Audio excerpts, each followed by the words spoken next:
3, 2, 1. Welcome to Queen Stage. We're here to spotlight the athletes, stories, and action in women's cycling, giving the sport the attention it deserves. And we're going to do so with the quality, depth, and personality the sport demands. I'm Rosael Torres Davis. I'm Betsy Welch. I'm Anna Maria Rook. And I'm Molly Herford.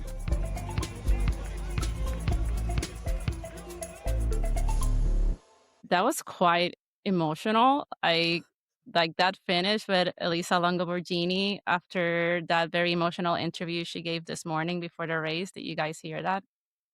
I didn't. Yeah, no, I she was. did not. Yeah. Because I didn't realize, I always heard that she had been sick last month, and not actually a few months ago, but she was sick for a full month. It was like this flu or really bad cold, something that was just not go away. And she said mentally just took a huge toll on her. And it's wild. Like she even thought that she was done with cycling at one point. Because for a full month, for a full 30 days, she was not feeling herself. And not just you're not feeling yourself, but being also sick with a bunch of other symptoms. And you don't know what's happening. But she's such a fighter. And it was just emotional to see her go for the breakaway, take that win in such a style in the sprint. And also to see Demi Vollering behind her celebrating. And also knowing about Anna van der Breggen's heartbreak, it's just a lot. Yeah. It was a lot. It was weird to see her alone, right? She blasted through the finish. Everyone's swarming Demi, and she's just by herself, around the corner even, having a little moment. And what a moment to be in the Tricolore, to win a stage in the hometown of your husband, and having his whole family, and the meaning there. That's kind of wild. Yeah. And that gave me. There was a lot in the stage. A lot. And I did not expect that because I honestly did not know if this stage could be raced hard enough for Vollering to also do what she did, which was pretty incredible, and we'll get into soon. Yeah. Before we get into the Giro, I wanted to celebrate Lael Wilcox leaving on her attempt to be the fastest person to ever circumnavigate the globe by bicycle. It's pretty exciting. The fact that she did 2 years ago, and this year she's going at it with such a different attitude. And we'll definitely be following her here in the podcast, and I'll be following that dot all over the globe. Now I'm having a Coke to celebrate her because I think it's one of her favorite drinks on the road, or it was when she was doing her last attempt. And also because Coca-Cola, why have you not picked up Lael Wilcox as one of your sponsor athletes? Because it's every photo that you see, she's having a really nice cold Coke. But she has to cut 30 days of her previous record. How is she going to manage that? Because she's so nice, and she's going to have to not talk, but she's going to have to not talk to people everywhere she stops. And she's the nicest person in the world. Aiden, did you follow her in Australia last year? It was something that I was aware that was going on. I think there was a podcast that I listened to that sort of brought it up, but it was not something that I was really focused on down here until I think she finished, and then there was a bit of news about it. But what is the record? What does she need to achieve? The record that she wants to break is Marc Beaumont's record, which is 78 days, 14 hours, and 40 minutes. And what time did she do in 2024? 108 days. Yeah, so that's why she has to cut 30 days. But she did it. She was only writing, she said, on the... I read the story that Anna Maria here wrote for Cycling Weekly just before we logged in. But that she was saying that she was only writing 12 hours a day, right? Before. And resting 12 hours a day. And it's you don't, when you go for that kind of attempt, and she was doing that because she was, stopping at many places, saying hi to people and this and that. And she still was able to beat the women's record, but now she wants to go for the men's record, so she has to do things a little differently, including things like shaving her head and a bunch of other stuff that she It did is for this. wild to do. She has to do 240 miles, 386 Ks every day for 77 days. Yeah. Like, that's just bonkers. Like, that amount of And miles. include any, because how does the transit work? How does it work in regards to, because everyone is aware that you can't ride the entire length of the world in one go because there's water. Yeah. So how do the transitions work? Like when she gets to I remember seeing the specifics of how it works, but it's, you have to cover a certain amount of land, but you can do that how you wish. Is that? Yeah, so to qualify for the Guinness World Record, you have to ride a minimum of 18,000 miles, and in one direction, starting and finishing in the same location, and you have to traverse at least 2 antipodal points, so the opposite sides of the world. Air and sea travel in between is allowed, like to your heart's content. It counts for time, but the miles do not count. So the more you take transfers, the more time you lose. So there's that risk that you take whenever you hop on a plane because you lose time. So would cycling across Europe back and forth count as going into those 2 hemispheres? Like if you started all the way over in like Spain, went all the way over to the edge of Russia and then turned around and came back, would that qualify? No, because you have to actually like 2 opposite points, either north-south or east-west. So and do you know have what to finish where you started? Yeah. Oh, okay. So what's her map? You want to know her route? Yeah. Yeah, so her route is she's starting in Chicago, as she did this morning at 4 o'clock. And then she'll head to Halifax, Nova Scotia. Then she crosses the Atlantic and rides across Europe from Lisbon to Istanbul.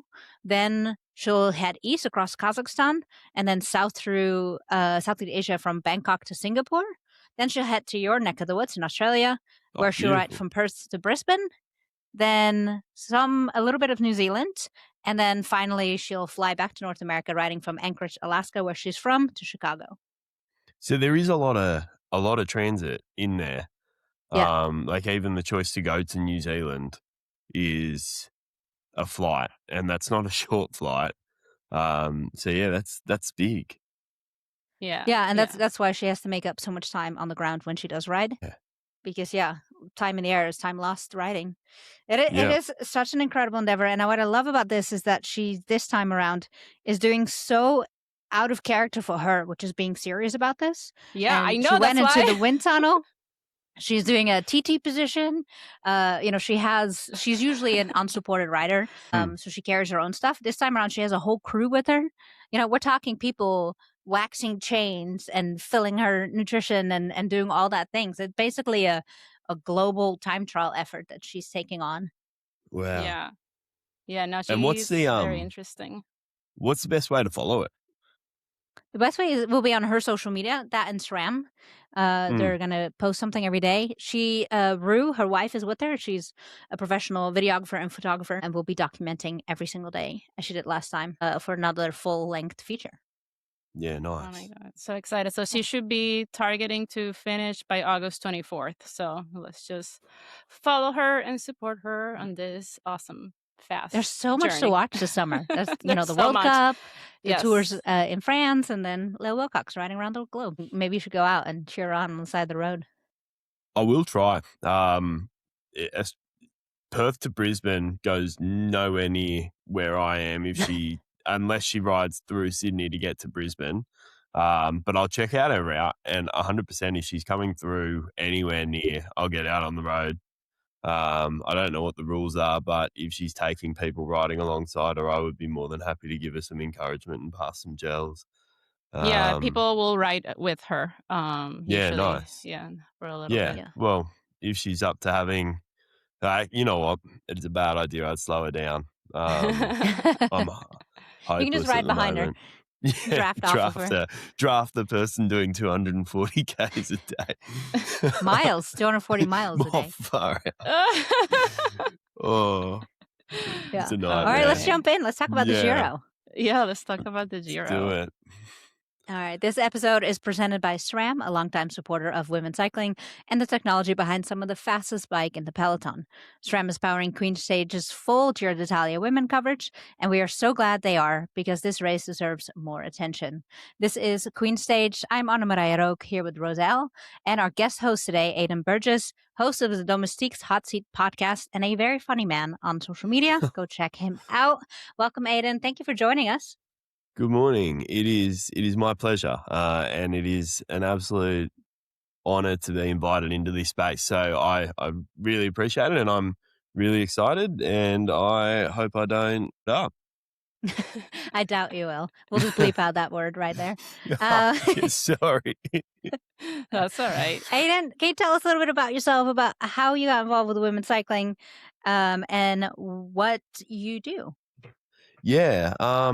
So I guess my job is a high school teacher. But this social media stuff has sort of come out of nowhere, really. If anyone has been following the Instagram page, there were some silly skits that came out, I think 2 years ago now, and gained a bit of traction. And then as a result, I've been able to enter some spaces that I probably never dreamed of as a dad living in suburbia in Australia, so far away from the world tour. So it's a weird sort of tale of how social media, I think, can be positive in a time where there is so much negative focus on what social media can do. But yeah, in regards to the women's space, I have always been passionate about women's sport.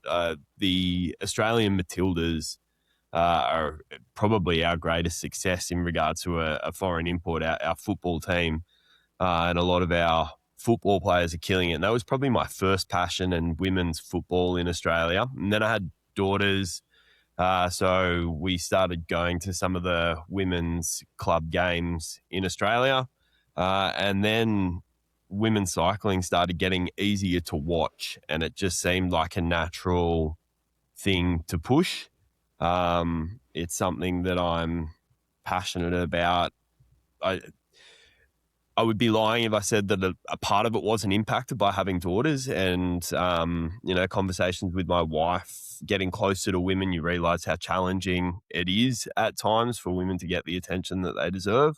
But also just something that I think I have always been passionate about trying to get going. So, yeah, doing what I can to help shine a light on some of the women's athletes in the sport on my social medias at the moment. I'm sort of doing a weekly, this is a rider from the Women's World Tour. Fariba Hashimi was this week's rider, and what a story. But yeah, I guess just really lucky to be in this space.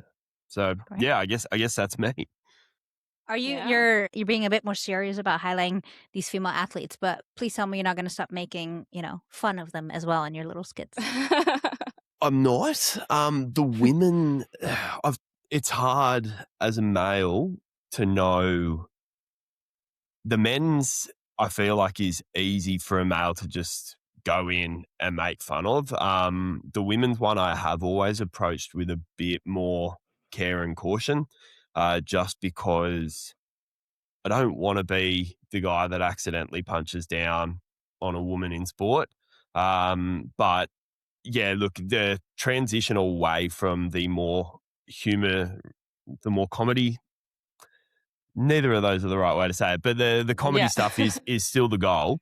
But I think it makes sense to do a little bit of both. And with the women's stuff, I mean, every time there's a women's race, the UCI comes in, as I'm sure we'll talk about, and puts their foot in it. So there's always something to make fun of Yeah. in cycling, and I try to not make fun of the women specifically. Whereas with the men, it's open season. But yeah, with the women, I guess I don't know if there's a woman that wants to come in and copy exactly what I'm doing, I will 100% support them, and I will promote every single reel that they make. But I don't know whether as a male it is my place to come in and make fun of the women's peloton. Yeah, that's actually an interesting question, Rook, that you bring up to Aiden, because I've been thinking about. I was trying to come up with some jokes. I'm just gonna say I was trying to come up with some jokes ahead of this recording, because a long time ago I took an improv class and then I took a comedy writing class, and you You're learn more that qualified than me. the writing, but then you learn you have so much respect. I was not great. I was better at the improv than at the comedy writing. And writing jokes is very difficult, especially when you can't go for like the low hanging fruit and the obvious stuff, like, because that's actually doesn't work. It's not funny. Maybe it's funny at home with your partner and your kids, but it's not going to be funny. And something I realized too is that it's so much easier to make fun of the men's peloton. But I think it has to do with how long their history is. And there's so many nuances and so many things you can play with to make something funny without necessarily going for the low hanging fruit stuff. Right. And I think maybe the women's also, maybe we just need a little bit more time, get to know the characters a little better. So we're not just going for jokes that are about like, oh, are they going to get catty? You know, a cat fight or something dumb like that a boomer might say. Yeah. Yeah, it still, is. I appreciate you having such a perspective of being a white male in this world and knowing where your boundaries are. But with that said, all I'm saying is I've enjoyed your skits, and please. I appreciate it. No, I'm coming at everything with an absolute bucket load of privilege, and while I am grateful for that privilege, I'm also well aware of it. And you gotta walk a line, and I would hate to cross that line and in some way put down one of the female pros, and in a space that I'm sure has been challenging enough to get into. But yeah, where there's a joke that I feel like can be made tactfully, but not too tactfully, I'll take the shot. But it's cool. It's always something in my mind. All right. So before we go into the recap of the last 4 stages of the Giro, I just want to tell people what's coming up for us. So the Tour de Suisse Woman runs June 17th through the 21st, and you can catch it on Flow Bikes and HBO Max. And we will have a recap episode for you after the final stage. Then on Wednesday, June 24th, our next episode in our partnership with Rafa and Swift comes out, featuring a special guest who's also an Aussie, Aiden, and highly decorated former pro and time trialist, Grace Brown. This episode will be a part of a community ride series in the build-up to the Rafa Women's 100 in September. There are multiple ride options for almost every time zone, so find a time that works for you and come ride with us. And after that, we're taking a break for most of the July to rest, recover, and get ready for the Tour de France Femme avec Swift. This one is very personal for us, as it'll be our first anniversary of the podcast. And we are so incredibly grateful for every one of you who have been along for this ride. If there's anything specific you want to see from us during our daily tour coverage, please send us a message on Instagram at queenstage.cc or send us an email at info@queenstage.cc. Now, let's talk about the Giro. Since our last episode after stage 5, a lot has happened. Let's go through a quick high-level recap to get our listeners up to speed. Going into stage 6, Vollering had just gotten her first ever stage win at the event, but Anne van der Breggen was in the Maglia Rosa, leading Vollering by 1 minute, and Canyon SRAM's Antonia Niedermeyer by 1 minute and 24 seconds. With the Queen stage still ahead, the GC was anyone's to claim, but first, there was one last day for the sprinters. Aiden, why don't you tell us about this fast and furious stage? Yeah, so this one was really set up. There was a lot of talk about how stage 6 would go because of the way stage 5 ended. And, it was like a grenade was exploded. But it was a very flat stage. It looked like a dialed-on sprinter stage. And that is what we ended up getting. Balsamo wins her 4th stage of the race. Brand was an absolute demon. I've been waiting for Lucinda Brand to really come good. And I feel like this tour, she really has swung off with 200 meters to go. Balsamo finished it with no contest. Maggie Coles-Lyster 2nd. Georgia Baker, fantastic for an Aussie, 3rd. And there was some really cute things on social with her mum who was there, and her mum was on the finish line, which was really cute, and not a lot of Australians get that experience. So crash in the final kilometre created some chaos, but Balsamo came through clean. I think it was some road furniture, which looked pretty messy. Another finish that they just can't seem to do on a straight road. But historic contest, no Italian rider has won 4 stages in a Giro women edition.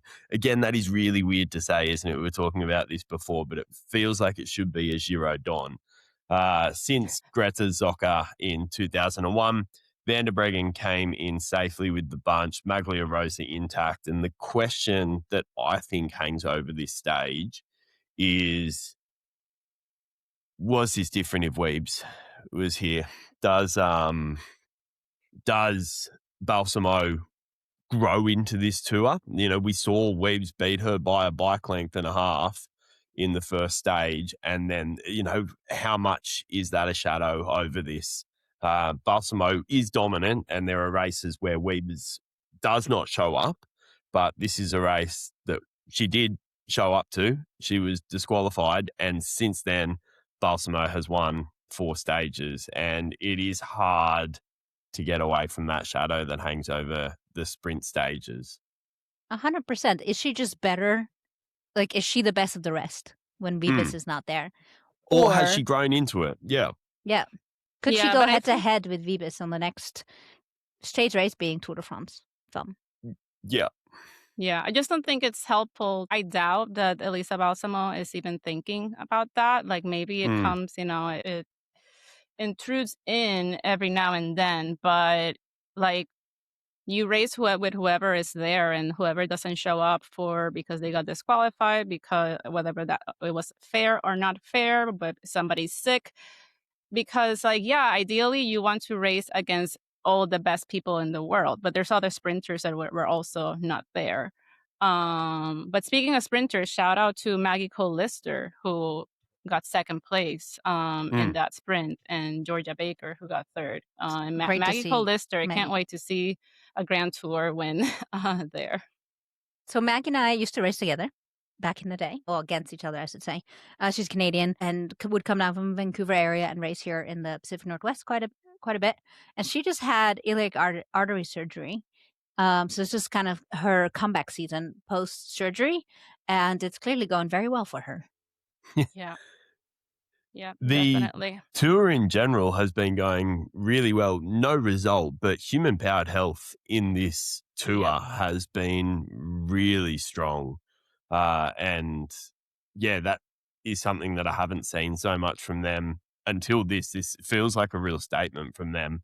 It would have been great for them to walk away with the stage win. Also super hard to walk away with the stage win in a women's Grand Tour where there are only 9 stages and quite a few of them are nailed on GC stages. But yeah, I feel like they've done really well, and it is good to see her getting a second, which is their best result, I think, this tour. Really cool to see. And again, yeah, Georgia Baker third. I'm stoked. She's a really nice person. Yeah, I just can't wait. I really need to see human power health like really just get a win this year. So I'm just looking here. Are they going to be at the Tour de Suisse? Yes, they're going to be at the Tour de Suisse. So they have a chance there. And then the Tour de France Femme. And they're on that start list as well. I mean, they It got was the stage Petra win in Vuelta. Stianci. Yeah. Stianci, yeah. That was on Stage 7 of the Vuelta. was that the Yeah. Angliru? Yeah. Ahead of Blasi, wasn't it? Yeah. No, Yeah. that was a Good phenomenal memory. breakout ride. Yeah. Yeah. That was a fantastic. Also, this year, fantastic just stage. all the like last year, we had a bunch of riders like Francie Koch, like come out, and a bunch of others. And this year is like again, we have a new cast of young riders and not so young riders as well. Like just like blowing us away. It's so Yeah. exciting. Yeah, well, I'm sure we'll get to them, but Niedermeyer and Holgren as well. Okay. Phenomenal. Yeah. Yeah, I think we get to see them again in the stage 7 and stage 8. Roselle, you want to give us a quick highlight of that stage 7? So stage 7 was a rolly one with a category 3 climb over the Pietra Gavina with about 27 kilometers to the line, and it was enough to reshape everything. The biggest shock came with 56 kilometers to go when a really big crash took down Van der Breggen, Marlene Reusser, Monica Trinca-Coloner, and Laure de Shepherd. And all so got I'm going to back interrupt on. you right there. Yeah. That's when I tuned in and I was like, oh my God.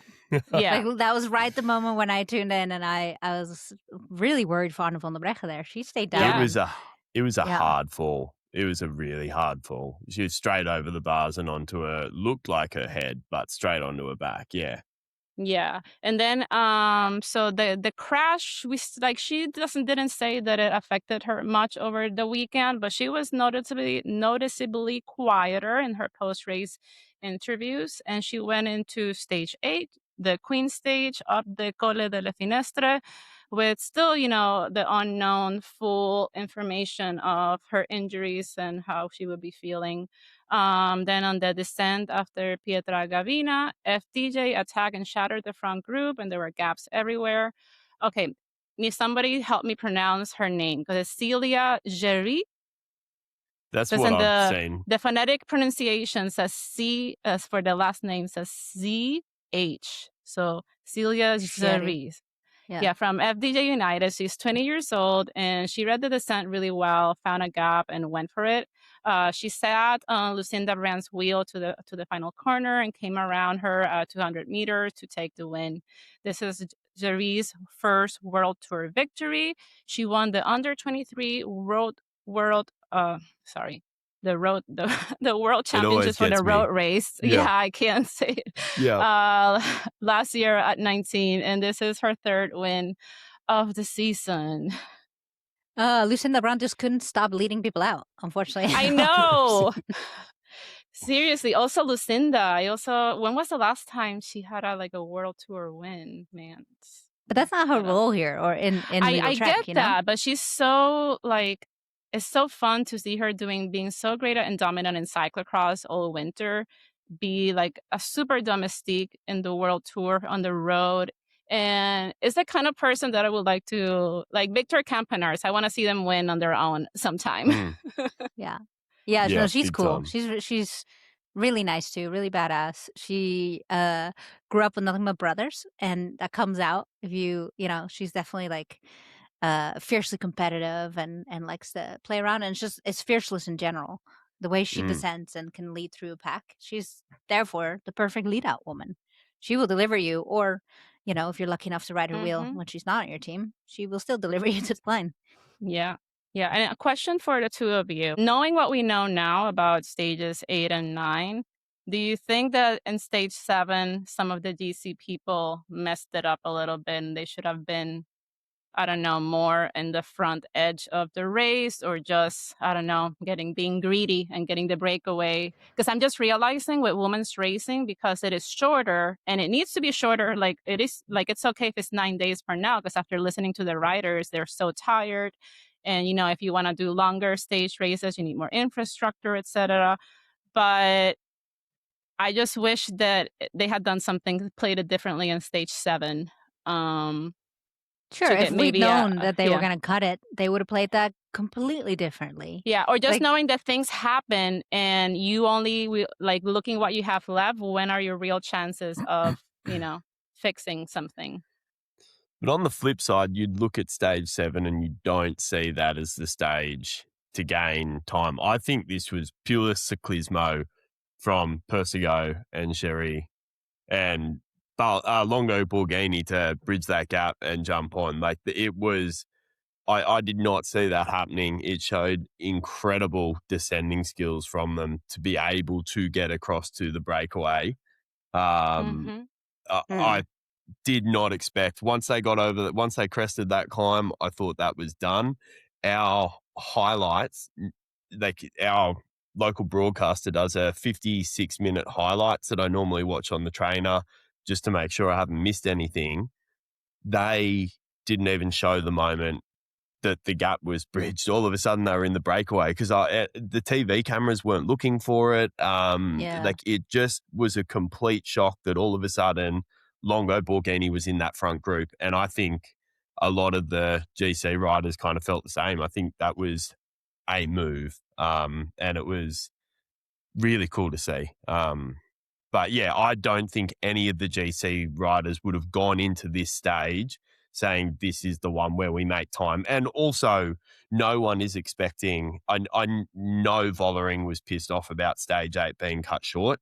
I think a lot of riders were, except for kind of previewing, but except for Holmgren. I think Holmgren was stoked that the ride was not cut short. But yeah, I think everyone is looking at that saying that's the moment we turn the screws on those 2 climbs. That's the day where the changes are made. And unfortunately, that isn't what we got. But Do you think? I mean, I should know this. Does the Giro have a most combative award? yes, it does, because well, it does for each stage, because I know Alison Jackson got it for stage 7. Because like Lamborghini deserved it for that stage. I thought Listen, the way she came back. Lamborghini deserves anything she wants after what she did today. My heart is just full of love for that woman. She has a heart of fire, because to race the way she did, yeah.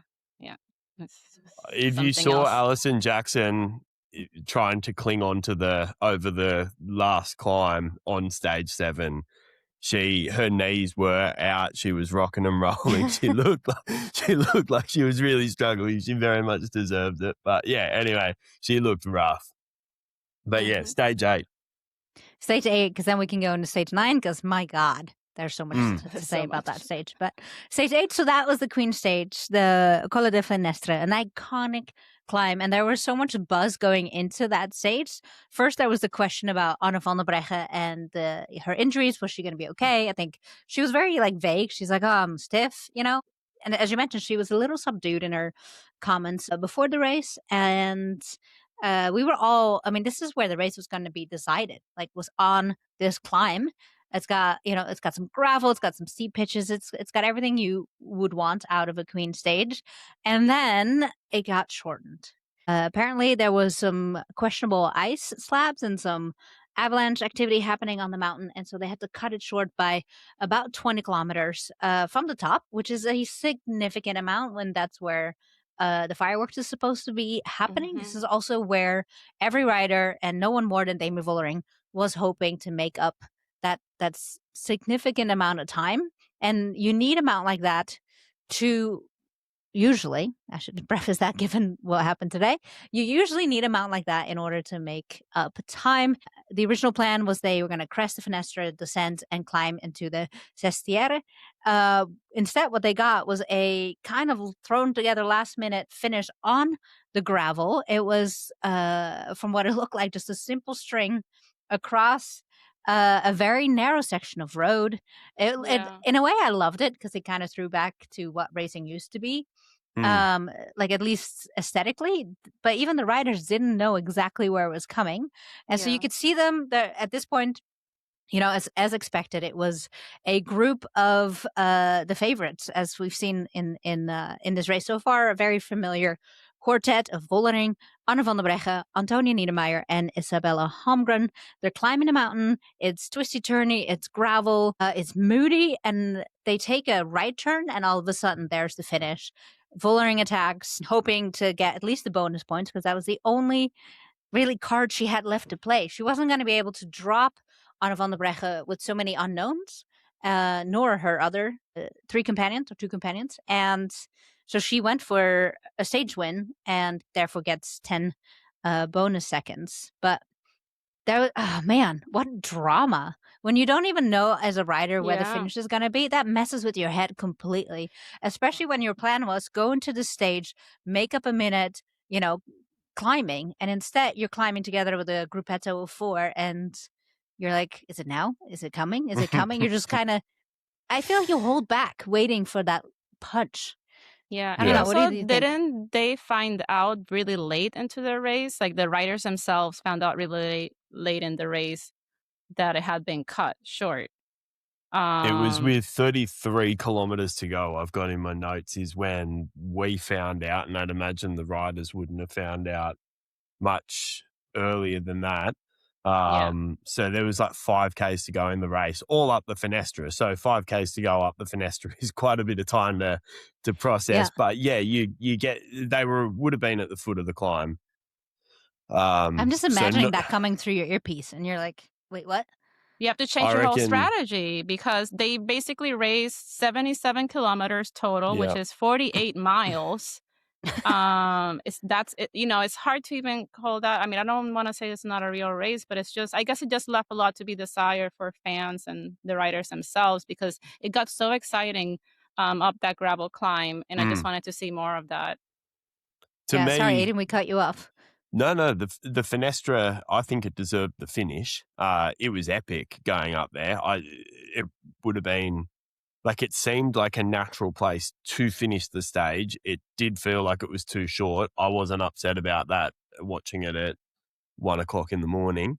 But it was almost like the equivalent of just some kids rolling some toilet paper across the finish line. And, I feel like it missed that. I think it would have been really cool if there was just 2 Italian people with a roll of toilet paper pulled across so that Vollering could ride through there. But I was unsure whether they knew where the finish was, but then Holmgren did attack on the second last corner. So clearly they knew it was coming. But yeah, it certainly impacted the race. And yeah, I think it very much sets us up for today's stage, which I was really thinking was going to be a sleeper.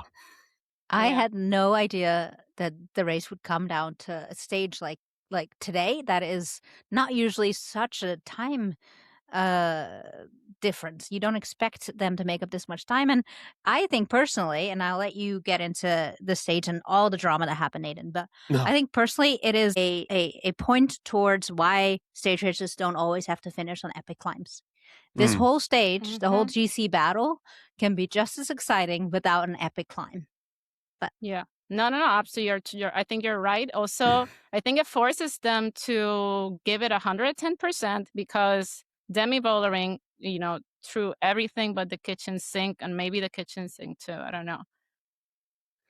Yeah, it is interesting. I mean, hell, let's get into it. Stage 9.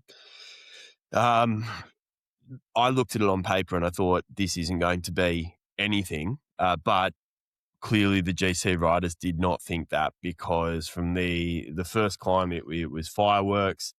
We've got Reusser and Valliere dropped on the first one. It's 145 kilometers with 3 climbs, plenty of breakaway potential, but they're not massive climbs, and it is a huge downhill run in to the finish, which generally suggests that a breakaway will get caught. So despite several attempts, there is no breakaway. FDJ pushed hard up the Montoso climb that only had 7 riders remaining at the front, and they were Vollering, Niedermeyer, Van der Breggen, Femke de Vries, Isabella Holmgren, Fisher Black, and Longo Borghini. And then this was just another example of why we need more women's coverage. I was looking at the profile and I saw that first climb up the Montoso and thought, we're not going to get that on TV. And we didn't. The first move of the day was Niedermeyer attacking the group from 80 kilometers to go, with Longo Borghini and Fisher Black jumping across. And I didn't see that on the coverage. That was already in play when my coverage started. And I'm pretty sure my coverage is the international. So Niedermeyer's group had more than 2 minutes on the chasers over the third category, which I'm going to butcher all of these, but the Colletta di Paesana, putting her in the virtual GC lead. And this is where things started to get really, really interesting, because Van der Breggen and Vollering were just marking each other. And at that point, I was really starting to get men's Giro d'Italia 2025 vibes. And it really looked like both of these guys were going to throw this away, marking each other. And I thought the race was done. I thought Niedermeyer was going to. Yeah, I thought for sure. And then again, pure cyclismo from Vollering, launched an attack. Van der Breggen couldn't go. She got a bike length. She got 2 bike lengths. It looked like Van der Breggen was on a rubber band. Didn't think she was going to drop her, but Vollering stuck to her attack. She stuck to her guns, and she got that gap over the climb. I think it was 20 seconds. And then Vollering just torched it. And she ended up gaining so much time on that group so quickly. When she was coming through like a valley road or something, and Vollering came up behind them, and it looked like she was on a motorbike. She flew up to the back of them. I thought she was going to keep going. She didn't. She sat on the group, and they worked fantastically together, which again, I was really surprised about, and I think is a testament to the 2 riders in this group that had nothing to gain from Vollering and Niedermeyer gaining time. And also a really interesting choice from Niedermeyer to let Stay. She clearly accepted second place at that point. They all worked together, and in the finale, Vollering rolled across the line 4th. There was a sprint. Bless Fisher Black. She had a crack at it, a sprint that she was never going to win. Elisa Logno Borghini takes the Maglia Rosa ahead of Fisher Black, and then Niedermeyer coming in 3rd and Vollering in 4th. And it was fantastic. Tactically, this was such a wild stage. Like, I'm still trying to process, like, why was Niedermeyer happy to see Vollering? Niedermeyer was freaking winning the Giro d'Italia, and is this just inexperience? Like, she is young and still inexperienced. She's a climber. She's probably thinking, this is a long way to the finish, and it's flat. Like, this is not serving me at all. Like, I don't know. In that moment, like, I know Fisher Black was happy to see Damie. They had like a cute little exchange, whatever was going on there. Former teammates, I don't know. But Niedermeyer, I'm like, why are you happy to have her back? Like, in that point where you're just stoked to get second on a Grand Tour, which is, don't get me wrong, it's a wonderful achievement, but you could have had first, or at least better than you the could 3rd have tried. that she started the day in. That's true. And yeah, I don't know, maybe there was some, I mean, they were going a lot slower than Vollering was. So That's maybe true. at that point she was wondering whether she was going to lose that advantage entirely, and she might not have known where Van der Breggen was on the road. Right. At which point you see Vollering coming past at a rate of knots, and you think, yeah, okay. I don't know. I know what's behind. It was bizarre in general. The thing that was bizarre to me that also came up in, I think it was stage 7, Van der Breggen was on the front up that climb that Vollering attacked on, and she was doing the same up the Finestra, and that allowed Vollering to attack her there as well. Van der Breggen seems to have this strategy of riding the hard climbs on the front, and it seemed bizarre because of anyone, it did feel like it was Vollering that had to make the move. And Van der Breggen was the one that was pacing up the climb, and it felt like that was a moment where she should have been sitting on Vollering's wheel, and instead it let Vollering attack her. Van der Breggen's the one that's been putting out the pace. She's more tired than Vollering. Vollering gets the gap, and she never comes back. And she did the same on stage 7, and it felt like the same thing was going to happen if that stage was longer. And yeah, I don't know. It was bizarre. I'm stoked because it was a fantastic stage and one that I thought was going to be a bit of a procession. But yeah. Weird. Now, my first thought was, why did they let Antonia Niedermeyer in the break? Because, basically Anna van der Breggen could have, hold on at least to second place.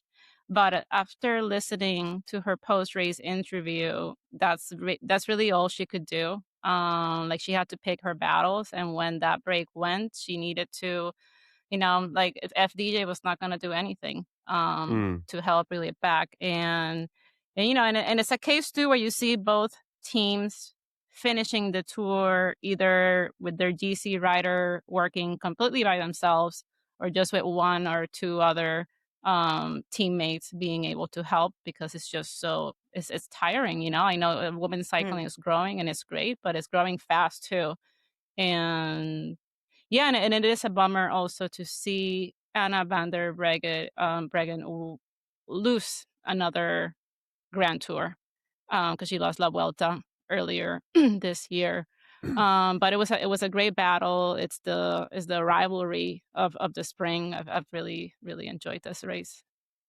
Yeah, what's interesting, FGJ though had the woman power, if you will. Like they had players. They had Lauren was fantastic for And Damie. yesterday particularly, they're like train up once the pitches started going up, FDJ was in the front setting it up. Yeah. They had They the are people. such a Anna strong has no team. one. So Anna's tactic is to just, I'm going to write my pace, and my pace tends to be stronger. The other thing about Anna, though, is I can't tell whether she's in control and calm or she's tired. Like her position on the bike is identical. You can tell by her lack of responding. We saw that yesterday too. You knew that Damie had the kick and Anna did not. But I was for a long time convinced that she was just going to motor her way back up as she usually does. She's like, this is my pace and I go, but she just didn't have it in her. She did post race say that there was some conflict about Damie not working and she felt like she was doing too much work. Then I'm like, then stop working. Yeah. But I also thought that they didn't bluff. expect Niedermeyer to get so much time so quickly. I don't think they saw that coming. But again, they played a bluff. Stop pushing the pace. Yeah. Yeah, and I guess the other thing that we haven't talked about here is how much did that crash affect her? And it's probably something that we will not get told. But, that it was a hard fall. And before that, on some of the earlier stages, she looked clearly the dominant rider in this race. Earlier in the race, she looked much stronger than anyone else. And again, I guess it's that same question that we had at the start. Did Vollering grow into this race in regards to her climbing capacity there, or did that crash and the build-up of fatigue impact Van der Breggen more than maybe they were letting on? Because she did only have sort of one little bandage, but I mean, it was a drop-off, especially towards the end of the race where she was just hemorrhaging time by the end. How much of that is psychological? How much of that is, Niedermeyer running on pure adrenaline, coming in to the end of the race, Longo Borghini being so motivated to get that break to the finish, Fisher Black just doing Fisher Black, and Vollering just riding like she'd hit the NOS in Fast and Furious. So, yeah, I don't know. What do you guys think? How much do you reckon it did impact it? She said it didn't. A post-race interview, someone asked her, how much did this, the injuries from your crash impact her? And I think she just resigned herself to, like, I don't have the fitness yet to compete with Damie. That's where it came. Like, she was very disappointed, obviously. In her comments, you could definitely tell that she was disappointed, but she also was just like, I gave it my all and it wasn't good enough. And that's how she looks at this, rather than like, oh, bad luck, I got injured. Yeah, and I think she's just such an experienced rider and who has like radically accepted the crashes are a part of bike racing. And even if that crash had accepted it, maybe she doesn't feel good just saying like, oh, the crash just like put everything sideways for me and the team. Because of course a crash is always going to affect you, because the impact alone, it's going to, rattle your whole immune system, and you're wasting energy in a different system than your body when already that system is like working really hard to keep you, healthy and while you're on top form. Do you think it brings up questions about her ability to go deep into one of these races? I was thinking about this when she was on stage 9 of this race, significant drop off, and then comparing that to stage 7 of La Vuelta, where stage 6 up a really steep climb, she comes first by far, again, the dominant rider, and then stage 7, 5th, and looks like she's going backwards in comparison to some of the competition. Is part of this the fact that she's 36, she's been out of the game for a bit, like you said, her fitness. I think so. Like she's extremely fit, but her time away was during a time where the women's peloton made insane progress in terms of not just professionalization, but the depth and everyone's talent. I also think that like there's no SD Works team built around GC racing. They've got they've got Wiebes, they've got lead out people, they've got rouleurs, they've got good one day riders. They do not have anyone to support Anna in a GC at the moment, which is necessary, as we saw FDJ do today and yesterday. Like, yeah, Anna is a soloist, and when she's on form, no one solos better than she does, and that's how she wins. But as we've seen both at the Vuelta and here, like, if you'd asked me after the mountain time trial who's going to win, 100% Anna van der Breggen. No one came even close to her on that one stage. But we have so many more stages.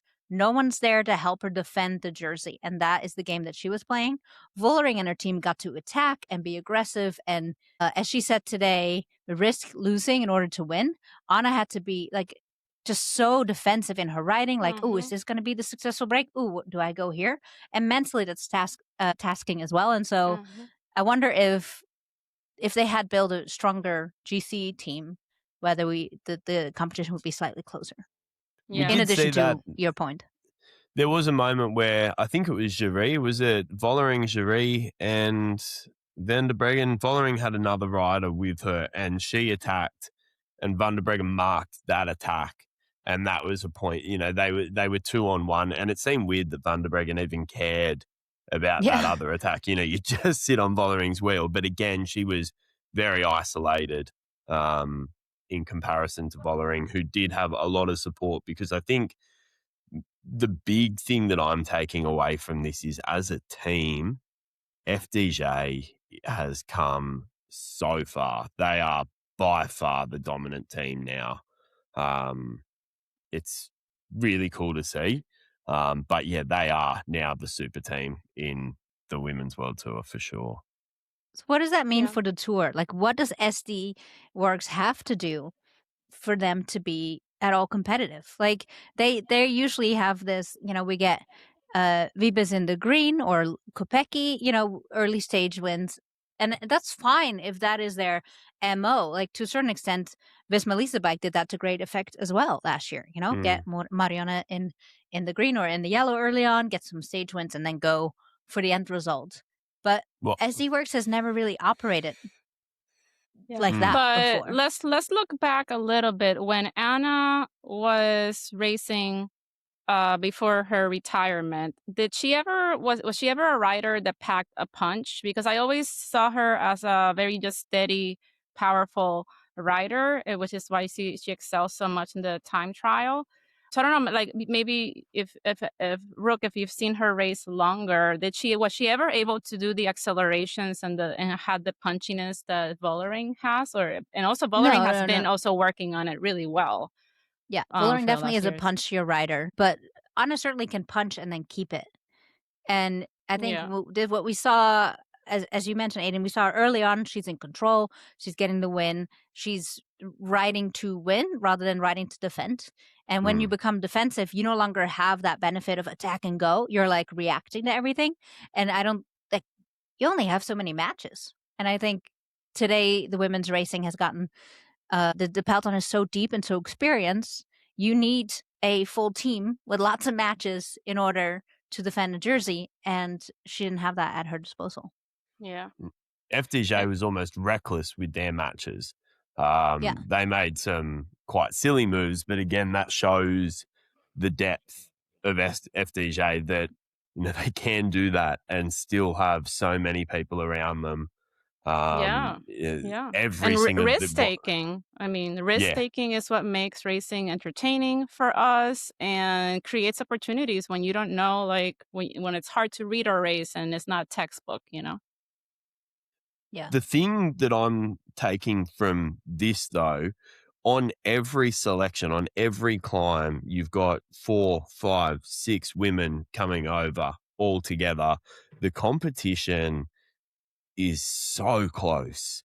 It is so hard to pick. And also you can have a situation like we did with the Vuelta where someone completely new, like Blasi, just comes in And, you know, you are getting that every single race. Someone completely unknown puts their hand up. Like we're about to go into what does this mean for the tour? It's so hard to say because so much is changing so quickly in regards to these riders' strengths, these riders' abilities. And yeah, like you could throw a hat over the amount, like it's, I think that's the wrong expression, but you know, there's so many people that could come into one of these races and put their hand up and be close. Yeah, especially because we have that break now until the Tour de France Femme in August. For example, I wouldn't be surprised if we see Antonia Niedermayer or Isabella Holmgren in the podium of the Tour de France Femme on day 9. No, like I just said this last episode. Here's someone I would like to see more of, Antonia Niedermayer, and like she really goes and wins the GC. Boom, there you go. Same thing with Isabella Holmgren. You know, their Niedermayer isn't new, and Holmgren comes from an off-road discipline. But did I know they could compete with the best? No, I had no idea they were this good. And next year, with a little bit more experience, they could very well be the ones in that pink jersey. Yeah, no, definitely. Did Little Trek even know that Holmgren was this good? Right. Yeah, she has a twin sister waiting in the, on the roster in case, there's just so much talent right now. Yeah, no, actually, this is this new blood in Little Trek may be the thing that helps them get a win in the tour. I don't know, with Isabella and also Niamh Fisher-Black, who finished 5th in the GC this Giro. What rider are you most excited about, just from the Giro? From the New Giro, or old, Aiden? Aiden, you go first. Specifically from this Giro, I think the most exciting rider that Vollering looked fantastic today. It's hard not to be excited about Vollering. I know that is a really cliche one, but the way that she raced over the last 2 days was really exciting. That was supremely dominant. But new riders that have come up, I'm really excited to see what Holmgren does after the way that she raced, especially stage 7. Stage 8. I'm really excited to see how she develops over the next couple of years.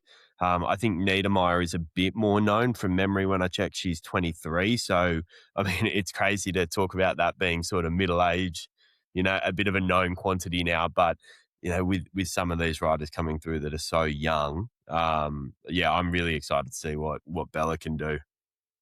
Yeah, definitely. And for me, like looking at the whole start list for this Giro and the performances, I'm surprised that I'm gonna go with Demi Vollering being the rider that surprised me the most, because I just didn't expect her to go so hard on the last stage. Like I was really, and I enjoyed a lot seeing the hunger, and I was thinking, I don't want this maybe ageism, but I was wondering if that's what Anna van der Breggen was lacking, where like maybe her experience and all her palmares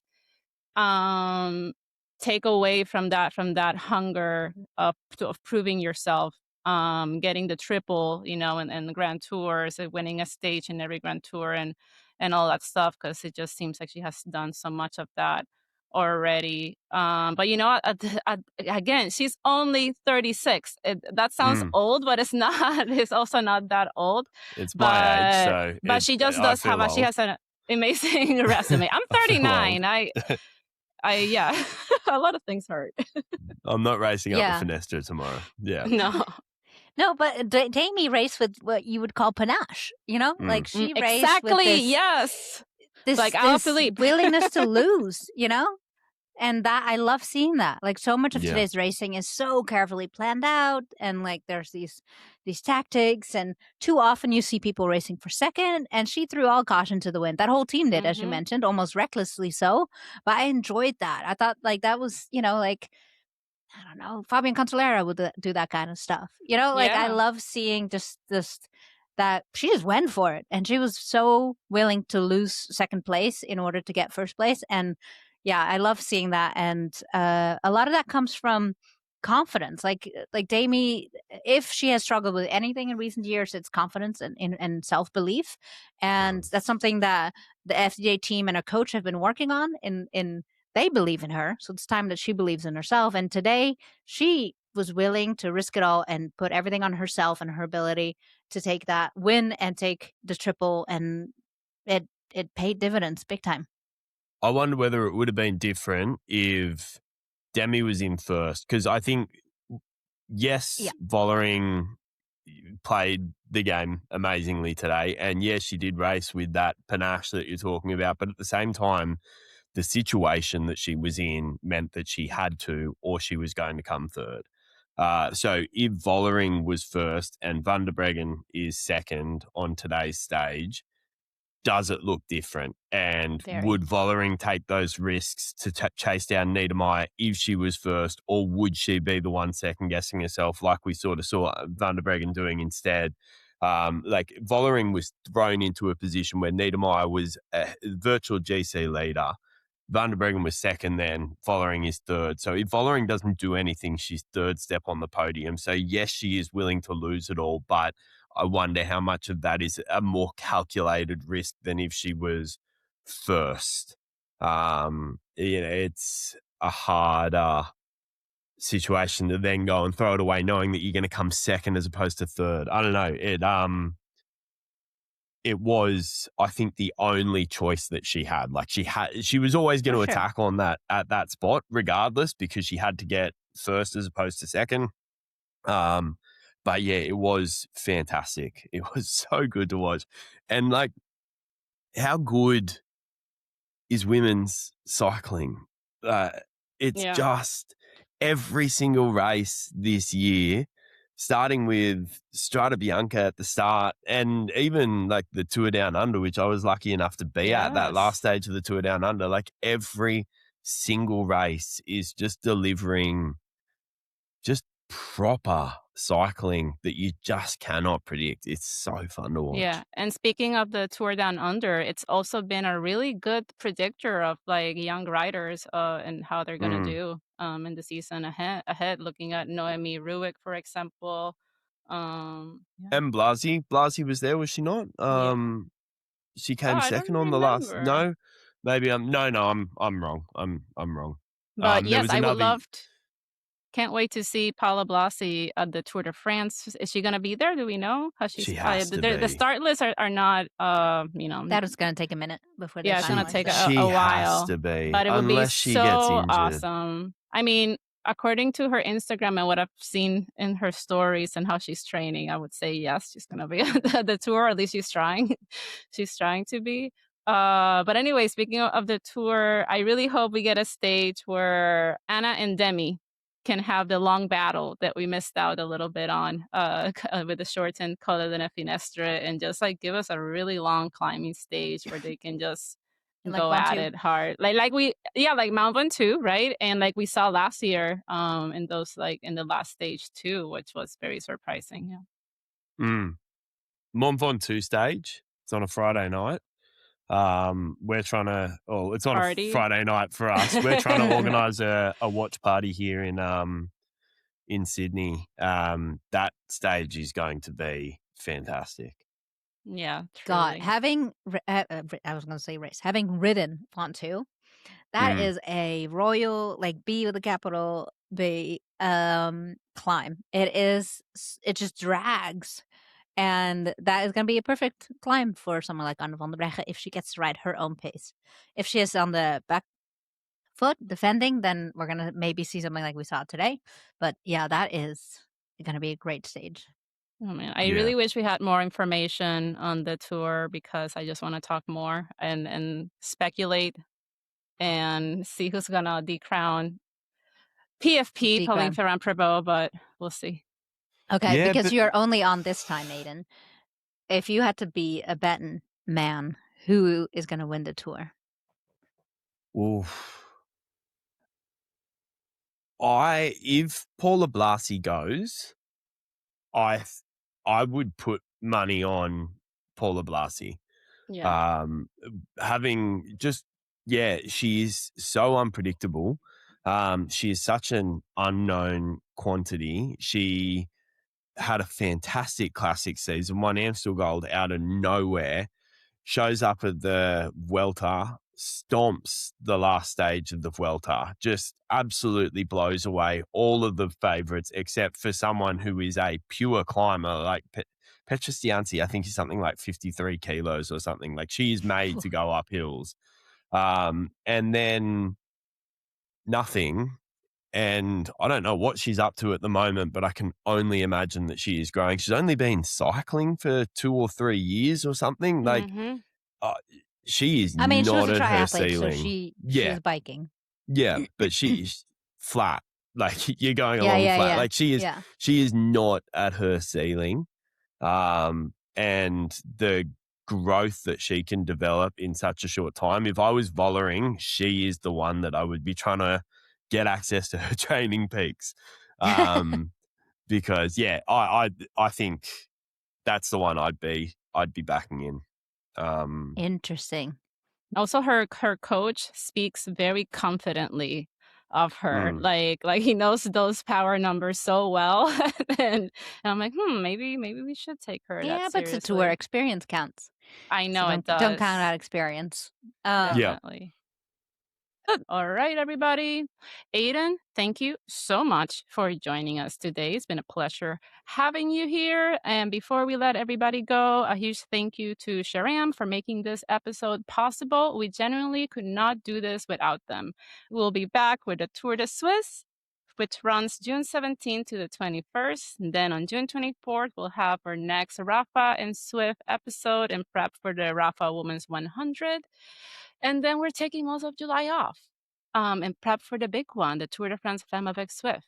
So if anything you heard today got you fired up, please leave us a rating or a review. It only takes 30 seconds and it makes a big difference in helping people find the podcast.